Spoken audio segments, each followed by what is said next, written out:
귀한 찬양 감사합니다. 우리 함께 이렇게 인사하겠습니다. 잘 오셨습니다. 인사하겠습니다. 잘 오셨습니다. 네, 비 오는 날 휴일날 수요 저녁에 오신 교우들 사랑하고 축복합니다.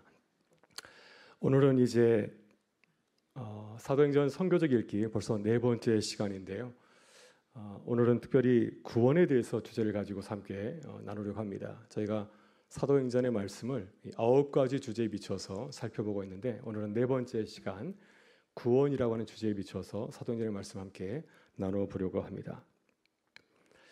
지난주 나눴던 주제가 생각나시나요? 지난주에 복음에 대해서 말씀을 나눴는데 복음의 내용을 잠깐 또 살펴보고 오늘 주제 구원에 대해서 생각해 보도록 하겠습니다. 복음은 다 아시는 것처럼 가장 좋은 소식을 말합니다. 굿뉴스. 그러니까 보통 좋은 소식이 아니라 내 생애 최고의 소식을 굿뉴스라고 말합니다. 그래서 로마 제국에서는 복음을 팍스 노마나 평화로 얘기했습니다. 당시에 많은 전쟁이 있었고 또 바다 여행도 하지 못하였습니다. 해적이 많아서. 근데 로마 제국이 이제 등장하면서 많은 사람들에게 얘기했습니다. 우리 로마가 평화를 가져다 주었다.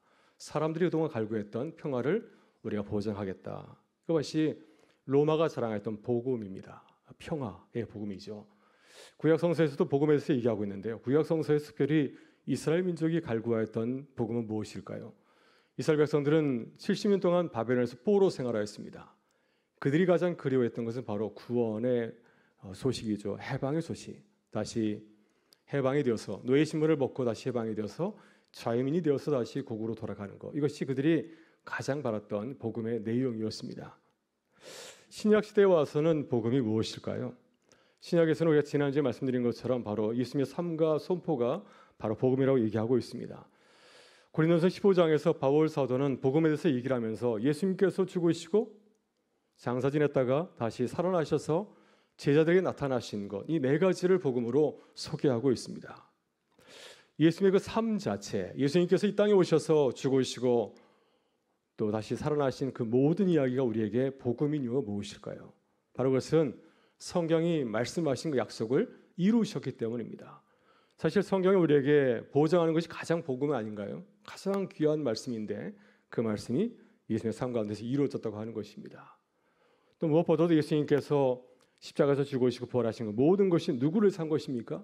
예수님 자신을 산 것이 아니라 바로 우리의 구원을 위해서 이 모든 것을 행하셨기 때문에 예수님의 삶 자체가 우리에게 복음 그 자체라고 하는 겁니다.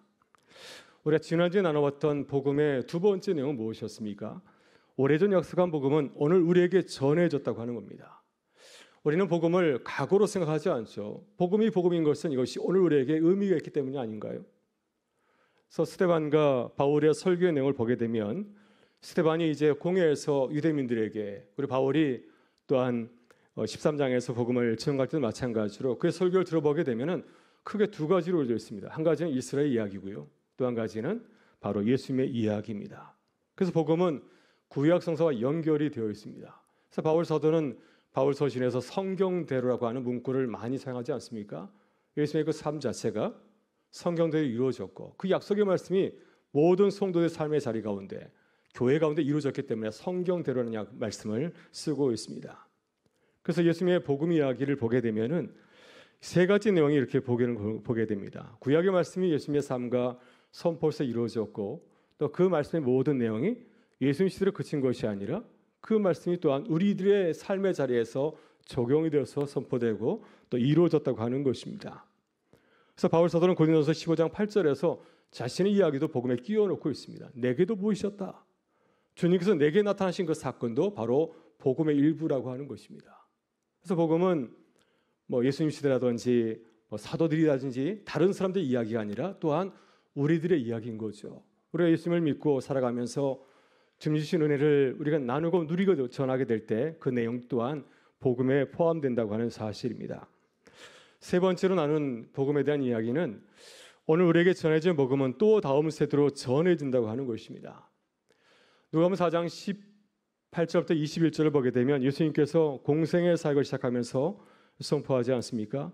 주의 성령이 내게 임하셨으니 이는 가난한 자에게 복음을 전하게 하시려고 내게 기름을 부으시고 나를 보내사 포로된 자에게 자유를 눈먼 자에게 다시 보게 함을 전파하며 눌린 자를 자유롭게 하고 주의 은혜를 전파하게 하려 하심이라 라고 하는 말씀을 전하고 있습니다. 예수님께서 이 복음을 전하면서 이 복음의 세 가지 차원에서 말씀을 하고 있습니다. 이 복음은 과거와 현재와 미래의 의미를 담고 있다고 하는 겁니다. 예수님의 그 사역은 현재 사역이 아닌가요? 이 사역이 구약 성서에서 이미 예언된 말씀이고, 그리고 이 말씀이 오늘과 또 미래 우리의 삶에 그대로 적용된다고 하는 것입니다. 그래서 예수님께서는 이 말씀을 전하시고 어떻게 말씀하셨습니까? 예수님께서 나사렛 회당에서 저처럼 이렇게 말씀을 전하셨을 때 이사의 말씀을 읽고 난 다음에 거기 앉은 형중들에게 말씀하였습니다. 이 모든 것이 오늘 너에게 이루어졌느니라. 그래서 이 복음이 그들의 삶에 그대로 이루어졌다고 하는 것입니다. 그래서 이 말씀을 보게 되면 예수님의 그 말씀은 세 가지 청중을 생각해 볼 수가 있는데요. 첫 번째는 예수님의 시대의 청중들에게 주신 말씀이고, 또 이 말씀이 누가복음에 기록되지 않았습니까?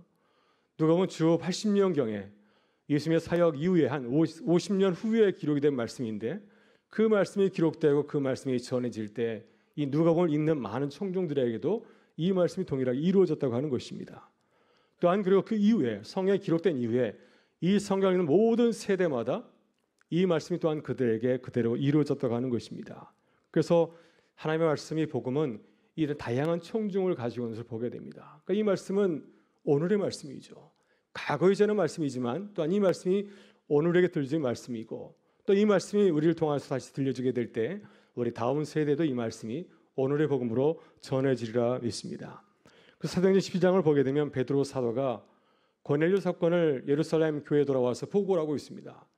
사실 그 내용은 지난주에 말씀드린 것처럼 사도행전 10장에서 고넬료를 만난 사건이 자세히 기록되고 있는데, 누가는 11장에서 또 한 번 이 사건을 베드로 입술을 통해서 다시 한번 이렇게 전하고 있습니다. 왜 똑같은 내용을 두 번이나 전했을까요? 베드로가 경험했던 이 고넬료의 사건이 이 복음의 사건도 마찬가지로 하나님의 구원 역사에서 매우 중요한 내용을 담고 있다고 하는 것입니다. 고넬료의 그 사건도 마찬가지로 복음에 포함된 아주 중요한 복음의 사건이기 때문에 그렇게 강조해서 말씀을 전한 겁니다. 마지막으로 네 가지 복음의 그 말씀은 지금도 일하시는 하나님의 이야기라고 하는 것이죠. 그래서 복음은 과거 이야기가 아닙니다. 지금 우리들의 이야기입니다. 그래서 우리 사도행전을 읽다 보면은 사도행전 16장에 이르러서 이제 누가는 이 인칭을, 화법의 인칭을 변화를 주는 걸 보게 됩니다. 그 전까지는 3인칭을 이용하였습니다. 그들이 이런 일을 했다라고 하는데 16장부터 이제 바울과 이제 실라가 이제 아시아로 넘어가지 않습니까? 마게도냐로 가서 복음을 전하는 그 순간부터 어떻게 얘기하냐면 우리를라는 단어를 사용하고 있습니다. 1인칭 복수를 통해서 그 모든 선교 얘기를 보고를 하고 있습니다. 그래서 이것은 역사적인 의미를 담고 있는 말이기도 하죠. 우리가 직접 그 경험하였다는 뜻을 담고 있죠. 그래서 우리가 경험한 모든 사건들이 우리가 직접 경험한 정확한 말씀이다 하는 뜻을 담고 있고, 또 한 가지는 이 누가복음과 사도행전에 있는 많은 사람들을 이 복음의 이야기에 초대하는 것입니다. 함께 있는 겁니다. 그래서 우리를 도우라라는 말이 나오고 있고요. 또 그에 대해서 이제 우리가 곧 마게도니로 떠나기를 힘쓰니 해서 이 마치 우리가 이 이야기에 동행하는 것처럼 이렇게 증거를 하고 있습니다. 사도행전 21장을 보게 되면 바울 사도가 이제 예루살렘을 방문하여서 선교 보고를 하는데요. 그때 바울 사도가 굉장히 중요한 말씀을 하고 있습니다. 하나님의 선교가 무엇인가? 우리 하나님의 선교하게 되면 하나님이 하시는 것을 생각하지만 바울 사도는 그렇게 이해한 것이 아니라 하나님의 선교는 우리를 통해서 이루어지는 사실을 강조하고 있습니다. 그래서 보시는 것처럼 사도행전 21장 19절을 보게 되면 그가 이렇게 말하고 있습니다. 하나님이 자기의 사역으로 말미암아 이방 가운데서 하신 일. 그래서 여기서 자기는 누구를 말하고 있습니까? 바울 사도입니다. 지금까지 나와 함께 하신 그 모든 일들이 바로 하나님께서 나를 통해서 이루어지신 하나님의 그러한 선교라고 하는 것입니다. 우리가 이런 마음을 가지는 게 굉장히 중요합니다. 선교는 선교서만 하는 것이 아닙니다. 그건 좁은 의미에서 선교이죠. 회의 선교를 말하는 것이고요. 하나님의 선교는 교회의 선교보다 큰 개념입니다. 하나님께서는 교회를 통하여서 개인을 통하여서 우리 모든 삶을 통하여서 구원의 역사를 이루어가지 않습니까? 그래서 우리는 하나님의 구원의 도구이고 선교의 도구에 불과합니다. 그래서 우리가 교회에서 생활하는 것도 그렇고 일터에서 일하는 것도 마찬가지고 그 모든 것이 바로 하나님의 선교의 일부라고 하는 것입니다. 이런 마음을 가질 때 우리가 주일에만 주님을 잘 섬기는 것이 아니라 예배하는 것이 아니라 우리가 일주일 168시간 항상 주와 함께 사역하는 귀한 삶이 될 줄 믿습니다. 그래서 우리 사도행전을 보게 되면 사도들은 어떻게 일을 하고 있습니까? 하나님이 하신 일을 다시 돌아서 낱낱이 보고하지 않습니까? 조금 전에 사도행전 21장에서 바울 사도가 예루살렘 교회에서 자신이 행했던 일을 보고하는 것처럼 모든 사역을 아주 낱낱이 보고하고 있습니다. 이렇게 그들은 자신의 일을 하나님의 선교로 이해하였고 그것을 함께 나누기를 즐거워했기 때문에 이 일을 초대교회 때만 한 것이 아니라 계속해서 이루어갔기 때문에 여러분 사도행전 말씀은 말씀드린 것처럼 주 80년경에 기록되었다 보고 있습니다. 예수님께서 사역한 것이 30년으로 본다면은 초대교회 그 사도행전 이야기는 30년에 이루어진 일입니다. 근데 그 일을 50년 후에 사실처럼 기록하고 있지 않습니까? 어떻게 이러한 기록 소설이 가능했을까요? 그것은 이 사도들이 또한 초대교회 교회 성도들이 자신의 삶을 남에게 전하고 보고하는 일에 아주 힘썼기 때문에 그렇기 때문에 이것이 가능하시라 볼 수가 있습니다. 누가복음 1장 1절과 2절을 보게 되면 누가복음을 기록하면서 이렇게 말합니다. 같이 한번 읽어볼까요? 우리 중에 이루어진 사실에 대하여 처음부터 목격자와 말씀의 일꾼된 자들이 전하여 준 대로 내력을 조술하려고 붓을 든 사람이 많은지라. 아멘. 네, 누가는 이제 누가복음을 기록하고 있는데 예수님의 이야기를 기록하고 있지 않습니까? 근데 이런 일을 나만 한 것이 아니라 예수님의 삶을 기록하고 전한 일을 한 사람이 굉장히 많았다고 하는 것입니다. 붓을 쓴 사람이 많은지라. 나도 그들 가운데 한 사람이고 이 신약 성경을 보게 되면 복음서가 모두 몇 권인가요? 4권이지 않습니까? 많은 사람들이 예수님의 이야기를 자신이 이해한 대로 들은 대로 전하는 데 힘썼기 때문에 누가복음이 있는 것이고 또한 사도행전이 있다는 사실을 강조하고 있습니다. 그래서 우리는 이 복음을 좀 잘 이해하고 복음을 과거 이야기로 치부하는 것이 아니라 또 우리의 삶에서 우리가 만난 예수님을 전하고 나눈 일에 아주 힘쓰는 그런 교회가 되기를 주의 이름으로 축원합니다. 네, 오늘 제가 이제 4번째 시간으로 구원에 대해서 말씀을 나누고자 합니다. 그래서 부제로 하늘과 땅의 새로운 관계, 땅의 이야기, 하늘의 이야기가 바로 이 구원의 이야기가 아닌가 하는 생각이 듭니다.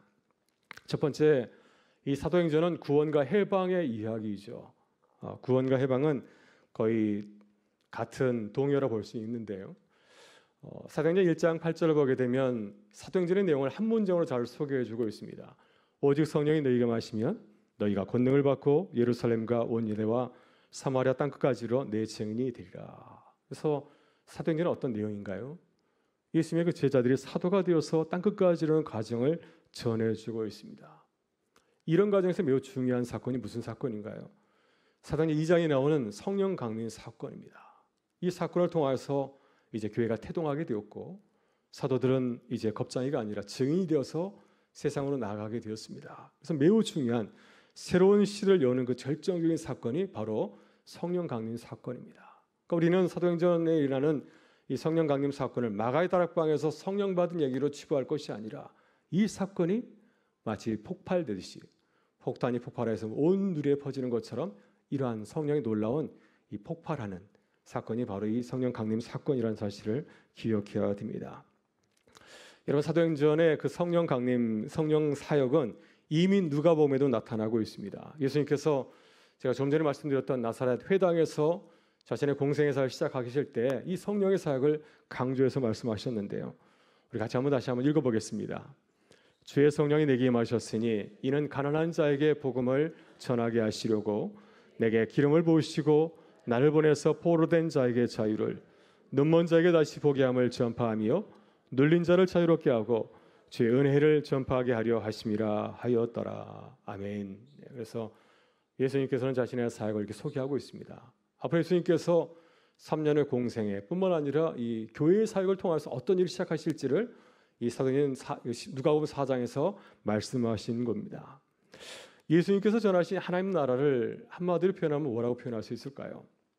본문을 보게 되면 주의 은혜의 희년을 말하고 있습니다. 여러분 희년은 구원을 말하고 있지 않습니까? 이스라엘 백성들이 50년마다 다시 모든 것이 원래로 돌아가는 이 구원을 얘기를 하고 있습니다.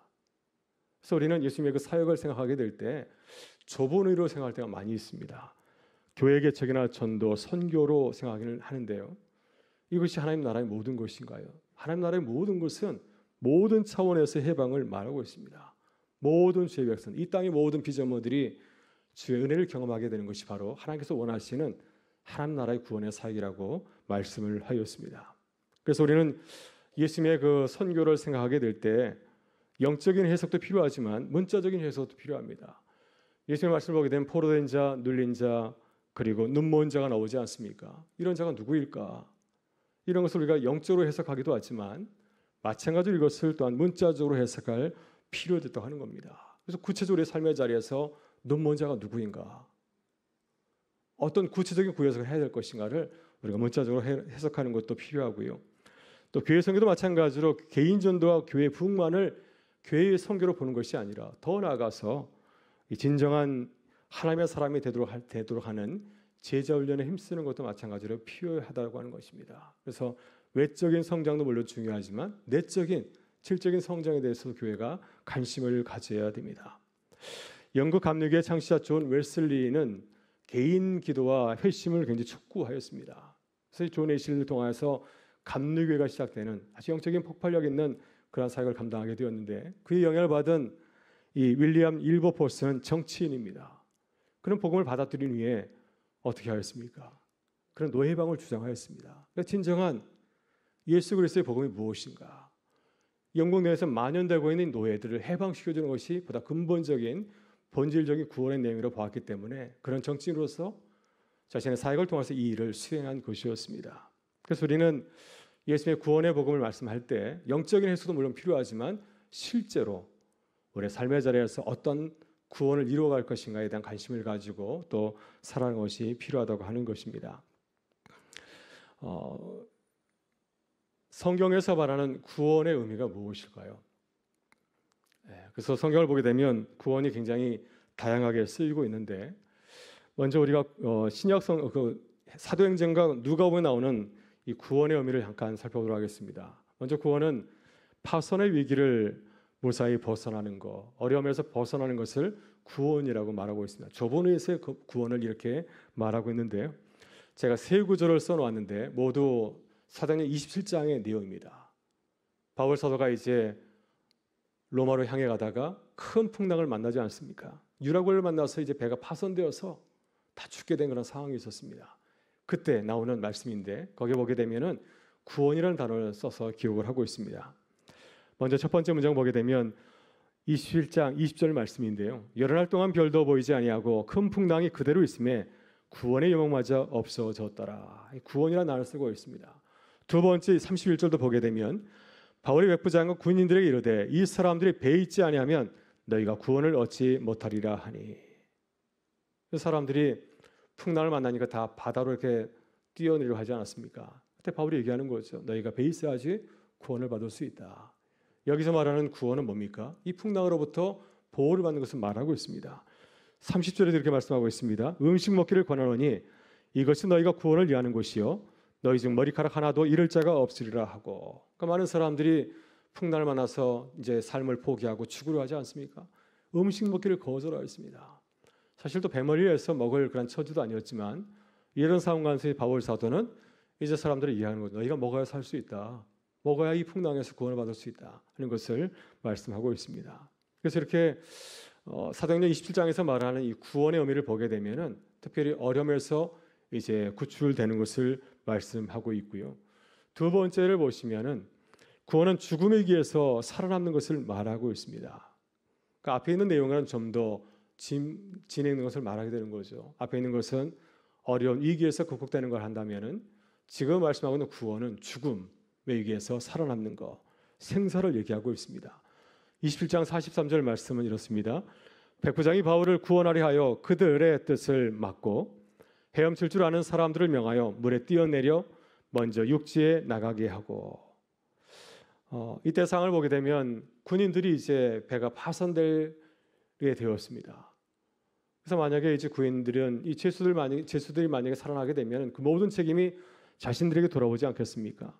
그래서 이제 이 배에 타고 있는 모든 죄수를 다 죽이려고 했습니다. 바로 그때 백부장은 바울을 구하기 위해서 군인들의 이러한 뜻을 막게 되었다고 하는 것이죠. 그래서 여기서 말하고 있는 이 구원이라는 단어는 이 죽음의 위기에서 살아남는 것을 그런 뜻을 담고 있습니다. 이 사도행전 7장 22절에서도 보게 되면 스데반의 설교인데요. 스데반이 설교하면서 모세 이야기를 하고 있습니다. 이런 내용이 나옵니다. 그는 그의 형제들이 하나님께서 자기의 손을 통하여 구원해 주시는 것을 깨달으리라고 생각하였으나 그들이 깨닫지 못하였더라. 여기서 그는 누구를 말하고 있습니까? 그는 모세를 말하고 있죠. 그 형제들은 이스라엘 백성입니다. 애굽에서 포로 생활하고 있는 애굽 백성을, 이스라엘 백성을 말하고 있습니다. 그런데 이제 어떤 상황인가요? 이 이스라엘 백성들을 관리하는 그 감독이, 노동 현장에서 감독이 이제 이스라엘 백성 하나를 죽이러 갈 때 바울이 그 애굽 감독을 죽이지 않았습니까? 그래서 자신이 이렇게 죽이게 되면 그러면 이스라엘 백성들이 나를 구원자로 생각하고 나를 따르지 않을까 하는 기대를 가지고서 한 것을 말하고 있는데요. 여기서 모세는 이스라엘 사람을 죽이려고 이집트 사람을 죽인 그 사건을 구원이라고 생각하고 있습니다. 단지 사람을 죽인 것이 아니라 그를 죽임을 통해서 이스라엘 백성을 구원하시려 하는 그런 사역으로 생각했다고 하는 것입니다. 그래서 이렇게 이제 7장 25절에서 구원에서 얘기를 하고 있고요. 누가복음을 보게 되면 구원이라는 단어를 좀 더 다르게 또 사용을 하고 있습니다. 병에서 낫는 것을 말하고 있습니다. 그래서 누가복음 8장 48절 말씀 같이 한번 읽어보겠습니다. 따라 내 믿음이 너를 구원하였으니 평안히 가라. 예수님께서 하신 말씀이죠.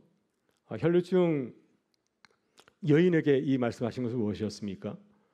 12년 동안 혈루증 환자 여인에게 예수님께서 구원을 말씀하시는데 여기 말씀하신 그 구원의 뜻은 무엇인가요? 병에서 낫는 것을 말하고 있습니다. 그 또한 이 누가복음 23장 35절 예수님께서 십자가에 달리셨을 때 갈릴리 예수님을 비웃으면서 이렇게 말하고 있습니다. 저가 나를 구별하였으니 만일 하나님이 택하신 자 그리스도이면 자신도 구원할지어다 하고. 그래서 여기서 말씀하고 있는 구원은 어떤 뜻인가요? 예수님께서 지금 십자가에 달려돌아 있는데 누군가에서 예수님을 구해주는 것, 십자가에서 끌어내리는 것을 말하고 있습니다. 이렇게 성경에서 말하는 구원은 사실은 굉장히 넓은 의미에서 사용하고 있고 또 좁은 의미에서 생각할 수도 있습니다.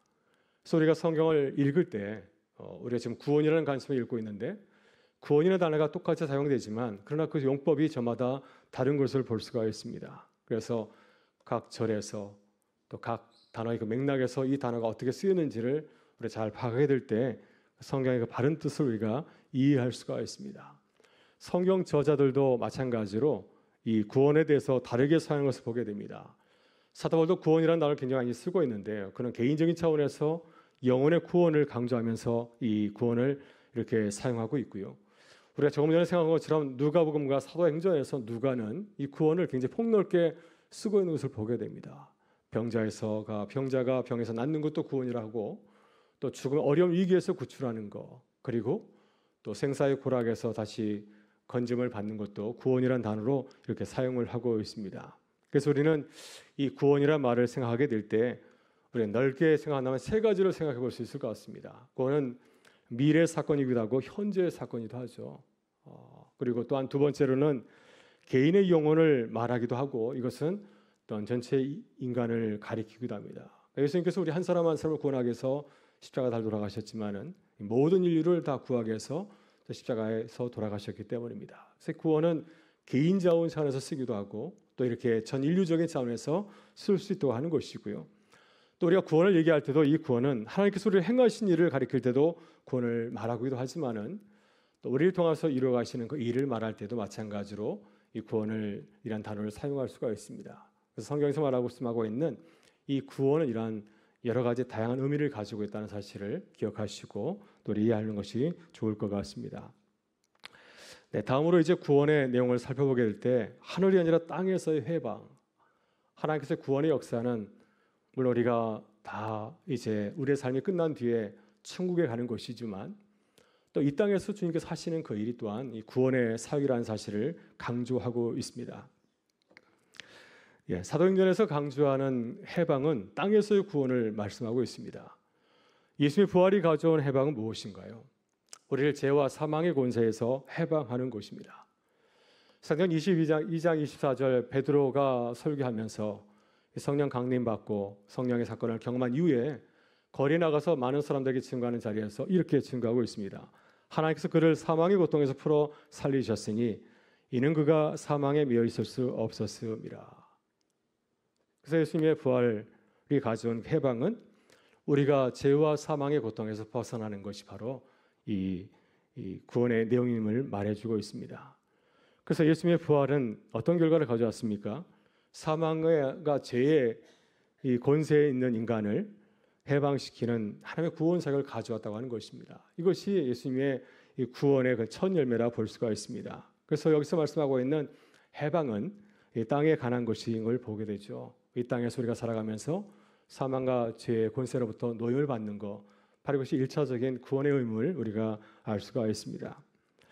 사도행전 1장 8절을 보게 되면은 예수님께서 이제 승천하시기 전에 제자들에게 이렇게 말씀을 하십니다. 같이 한번 읽어보실까요?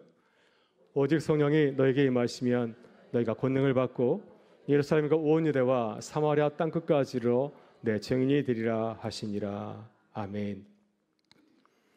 네, 여기 보게 되면 예수님께서 땅에 대해서 말씀을 하고 있습니다. 땅끝을 말쓰기 전에 그 전에 보게 되면 예루살렘, 온 유대와 사마리아에 대해서 말씀을 하고 있습니다. 사실 제자들의 관심은 땅끝이지 않았을까요? 그렇지만 예수님께서는 땅끝을 말씀하기 이전에 제자들에게 땅에 대해서 구체적인 지명을 거론하면서 말씀을 하고 있습니다. 제자들이 관심을 가져야 될 것은 무엇인가요? 땅에 관심을 두어야 되는 사실을 강조하고 있습니다. 예수님께서 이 말씀을 하시고 하늘로 올라가셨는데 그때 제자들은 어디를 바라보고 있습니까? 땅을 향해서 나간 것이 아니라 그들은 하늘을 쳐다보았습니다. 그래서 그 다음 내용을 보게 되면 사도행전 1장 10절부터 11절을 보게 되면 하늘을 쳐다보는 제자들의 모습을 이렇게 전해주고 있습니다. 같이 한번 읽어보겠습니다. 올라가실 때 제자들이 자세히 하늘을 쳐다보고 있는데 흰 옷 입은 두 사람이 그를 곁에 서서 이르되 갈릴리 사람들아 어찌하여 서서 하늘을 쳐다보느냐? 너희 가운데서 하늘로 올라주신 이 예수는 하늘로 가심을 본 그대로 오시리라 하였느니라. 아멘. 네, 그래서 하늘을 쳐다보는 제자들의 모습을 보여주고 있는데 쳐다보다는 단어가 헬라어로 이 아테나조라고 합니다. 그래서 이 단어는 주목하다, 또 쳐다보다, 뚫어지게 쳐다보다 이런 뜻을 담고 있는데 신약성서는 14번 나오지만 특별히 사도행전에서 10번이나 등장을 하고 있습니다. 그러니까 그만큼 누가 굉장히 자주 사용하는 아주 의미 있게 사용하는 단어가 바로 이 쳐다보다, 주목하다는 단어입니다. 그래서 이 단어를 통해서 강조하는 것은 무엇인가요? 하늘을 쳐다보지 말고 우리의 시선을 땅으로 향해야 된다는 사실을 강조하고 있습니다. 왜 하늘을 쳐다보느냐? 이렇게 말씀하지 않습니까? 그래서 그 다음에 이 쳐다보다, 아테나조가 나오는 동사가 어디 나오냐면 사도행전 3장에 처음 등장하고 있는데 바로 우리가 잘 알고 있는 이 회당에서 장애를 고친 베드로의 기적 사건입니다. 같이 한번 읽어보겠습니다. 나면서 못 보게 된 이를 사람들이 메고 오니 이는 성전에 들어가는 사람들에게 구걸하기 위하여 날마다 위문이라 성전 문에 두는 자라. 그가 베드로와 요한이 들어가려 하염을 보고 구걸하거늘 베드로와 요한과 베드로 주목하여 이르되 우리를 보라 하니. 그래서 마지막에 보게 되면 주목하여라는 단어를 사용하고 있습니다. 그러니까 베드로와 요한이 누구를 바라보고 있습니까? 그들은 지금 하늘을 바라본 것이 아니라 성전 미문에서 구걸하고 있는 이 장애인을 주목하고 있습니다. 사실 굉장히 중요한 사건인데 많은 사람들이 성전을 드나들지만 이 장애인을 별로 주목하지 않습니다. 그냥 지나가면서 동전을 주더라도 감시없이 던질 뿐이죠. 근데 베드로는 그러지 아니하고 베드로야는 그를 주목해서 바라보고 있습니다. 그래서 이 사건을 통해서 교회는 어디를 주목해야 되는가 사실을 강조하고 있습니다. 그래서 베드로와 요한처럼 우린 누구를 주목해야 되는 것인가? 교회는 하늘보다도 땅을 주목해야 된다는 사실을 이 사건을 통해서 강조하고 있습니다. 우리가 땅의 일들에 대해서 주목해야 되지만 주목하지 말아야 될 것이 있습니다. 무엇을 주목하지 말아야 될까요? 이 사도행전 3장 12절을 보게 되면 베드로가 자신을 바라보는 땅을 주목하는 사람들 향하여서 이렇게 말하고 있습니다. 같이 읽어보겠습니다. 베드로가 이것을 보고 백성에게 말하되 이스라엘 사람들아 이 일을 왜 놀랍게 여기느냐? 우리 개인의 권능과 경건으로 이 사람을 걷게 한 것처럼 왜 우리를 주목하느냐? 그래서 우리가 주목하지 말아야 될 것이 무엇일까요? 우리가 땅을 주목해야 되지만 주목하지 말아야 될 것이 무엇일까요? 우리가 성공한 이후에 사람들의 주목을 받는 것, 이것을 경계하라고 이렇게 얘기를 하고 있습니다. 사실 우리가 어떤 큰 일을 행하고 나면 사람들이 주목을 받고 관심을 받게 되지 않습니까? 그때 왜 우리는 주목을 받지 말아야 되는가? 왜 이런 일을 경계해야 될까요? 그렇게 되면은 우리가 중요한 일을 놓치기 때문에 그렇습니다.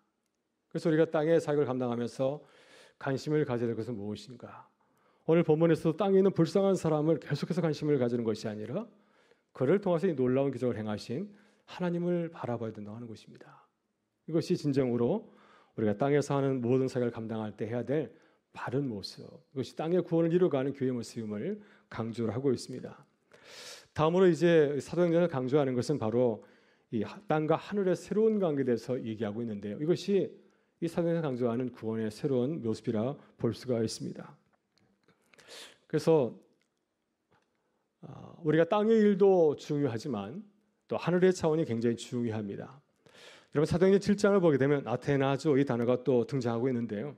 스데반이 순교하게 될 때 그는 하늘을 바라보았습니다. 우리 7장 55절의 말씀을 같이 한번 읽어보겠습니다. 스데반이 성령 충만하여 하늘 우러러 주목하여 하나님의 영광 및 예수께서 하나님 우편에 서신 것을 보고, 스데반의 순교의 장면입니다.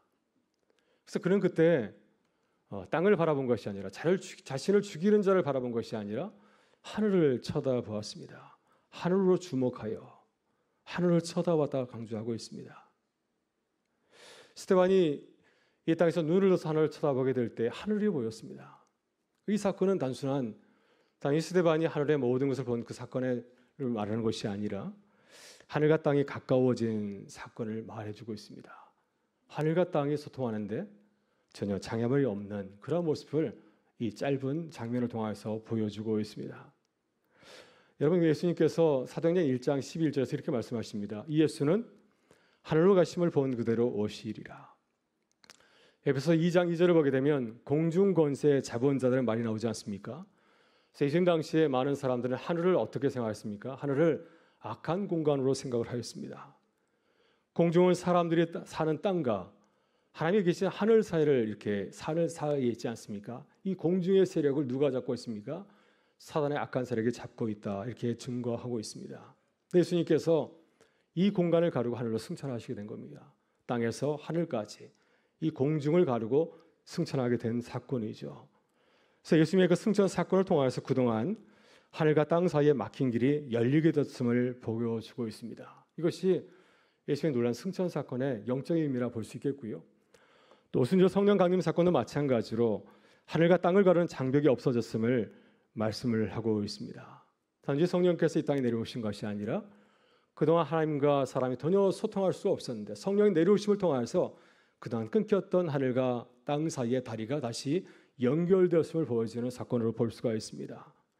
그래서 예수님께서 오신 이후에 모든 사람들에게 이러한 장벽이 사라지게 됐다는 겁니다. 예전에 구약시대에 보게 되면 대제사장이 1년에 한 번 하나님께 나가서 제사를 드리지 않았습니까?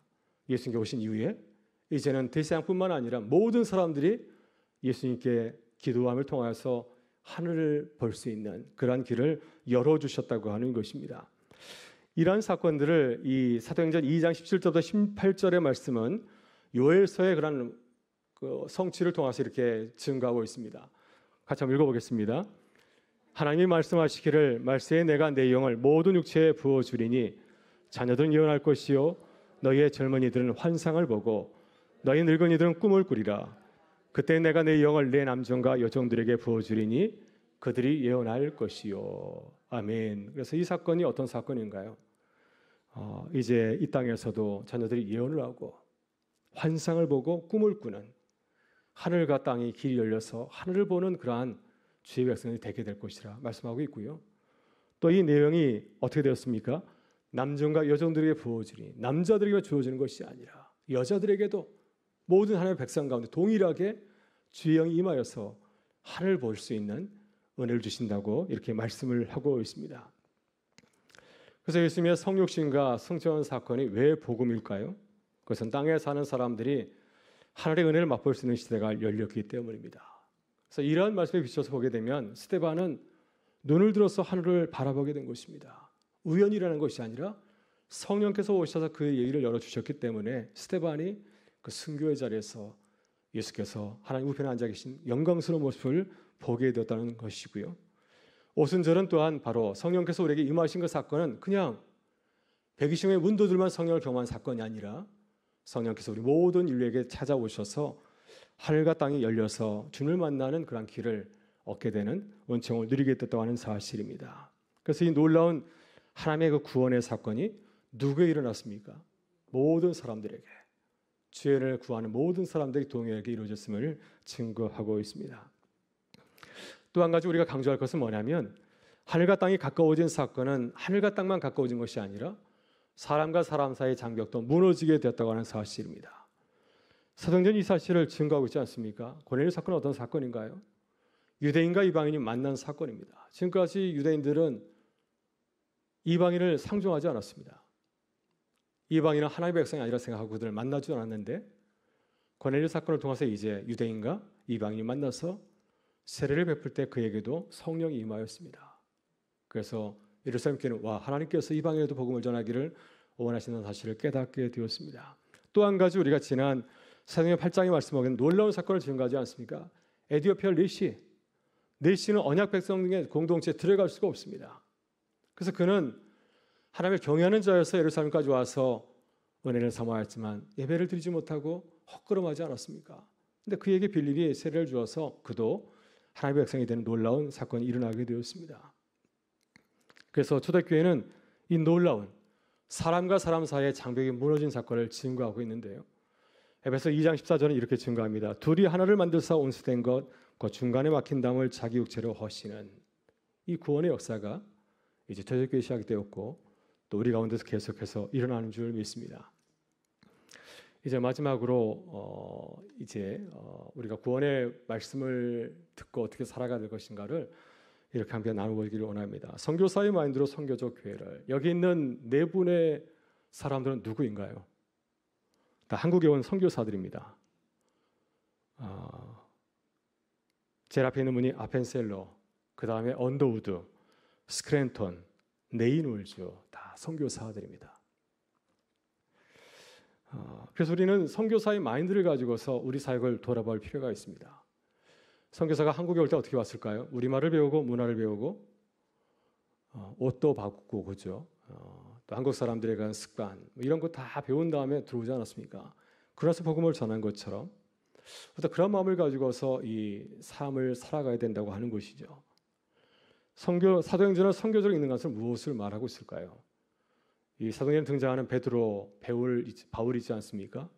그들의 눈이 무엇이 들어왔는지 또 그들은 어떻게 반응했는지 선교사로서 어떻게 했는지를 우리가 함께 같이 걸어가면서 살펴보고 그들의 삶을 배워가는 것이 바로 이 사도행전을 선교적으로 읽는 그러한 읽기인 줄 믿습니다. 그래서 우리는 좋은 텍스트가 있습니다. 어떻게 선교적인 삶을 살아갈 것인가? 사도행전이 우리의 교과서입니다. 이 교과서 배운 그 내용을 가지고서 우리의 삶의 자리에서 이것을 적용하는 것입니다. 선교적인 삶을 살아가는 것이죠. 우리의 가정과 일터에서 교회에서 이럴 때는 어떻게 할까? 이럴 때는 바울사는 어떻게 했지? 이럴 때는 베드로는 어떻게 복음을 전했지? 이것을 우리의 삶에 적용하는 것이 바로 이 사도행전의 선교적 읽기인 줄 믿습니다. 그래서 우리가 이런 마음을 가지고 있다고 한다면 이렇게 해야 되죠. 같이 한번 읽어보겠습니다. 우리 그리스도인은 같이 한번 읽어보겠습니다.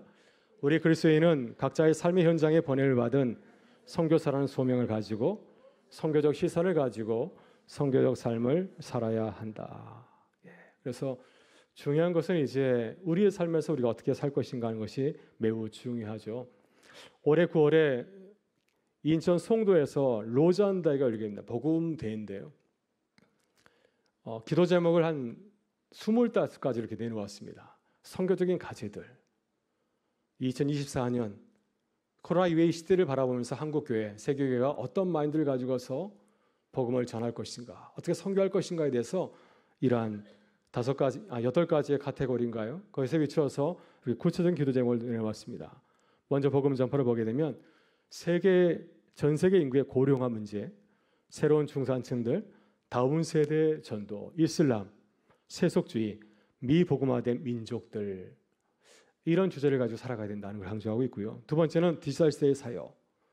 지금 모든 것이 아날로그가 아니라 디지털 아닌가요? 그래서 디지털 시대의 성경, 디지털 시대의 교회 형태, 디지털 시대의 제자 훈련, 디지털 시대의 전도 사역 이런 것을 교회가 고민하고 또 해야 된다는 강조하고 있습니다.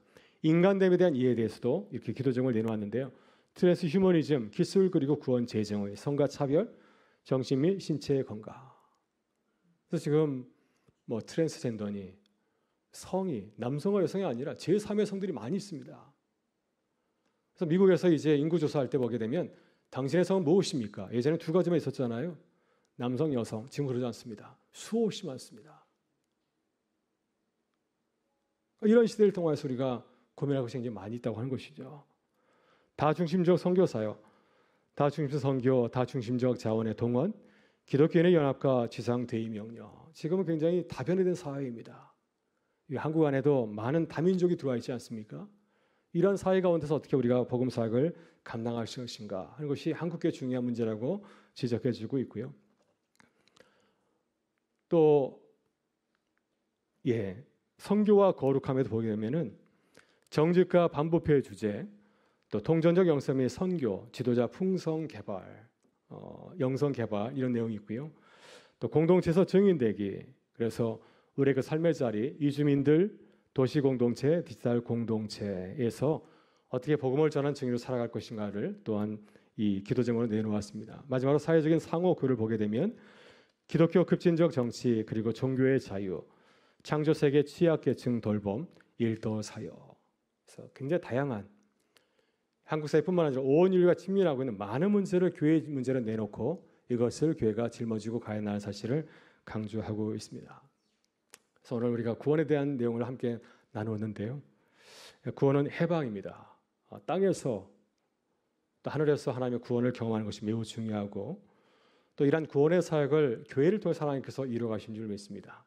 그래서 우리가 굉장히 중요한 그러한 또 시기를 지나가고 있는데 이 선거를 통해서 교회 일꾼을 세우고 또 교회 사역을 잘 감당하는 하나님의 구원 사역을 잘 감당하는 교회 될 수 있기를 주의 이름으로 축원합니다.